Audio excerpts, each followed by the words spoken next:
Hi friends, it's me వెనెల. ఈ mini vlog వచ్చేసి మా హస్బెండ్ బర్త్డే పార్ట్ 2 అనమాట.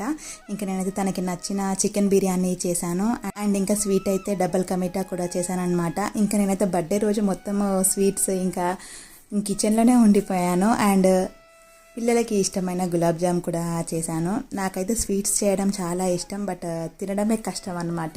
ఎక్కువగా స్వీట్స్ అయితే తినను. ఫస్ట్ మినీ వ్లాగ్లో అయితే వేరే ఫ్రెండ్స్ తీసుకొచ్చిన కేక్ కట్ చేశారు. ఇంకా ఇదైతే 9:30కి వాళ్ళ ఫ్రెండ్స్ వచ్చారనమాట. వాళ్ళు మియాపూర్లో ఉంటారనమాట. ఇంకా వాళ్ళు తన బర్త్డే ఉందనేసి ఇంకా అక్కడి నుంచి వచ్చారు. మేమందరం చాలా రోజులు అవుతుంది కలుసుకోక అనేసి ఇంకా వచ్చారనమాట. నెక్స్ట్ డే సాటర్డే ఉంటుంది కదా. ఇంక కేక్ కట్ చేసిన తర్వాత ఇలా అయితే కేక్ పూస్తున్నారు. వాళ్ళు ఎంజాయ్ చేశారు, ఇంకా పిల్లలు కూడా ఎంజాయ్ చేశారనమాట. ఫ్రెండ్స్ అంటే ఇలా ఉండాలి అనిపిస్తుంది నాకు, వీళ్ళందరి ఫ్రెండ్షిప్ చూస్తూ ఉంటే. సో ఇలా సింపుల్గా అయితే తన బర్త్డే సెలబ్రేషన్స్ జరిగాయి. Thank you so much for watching.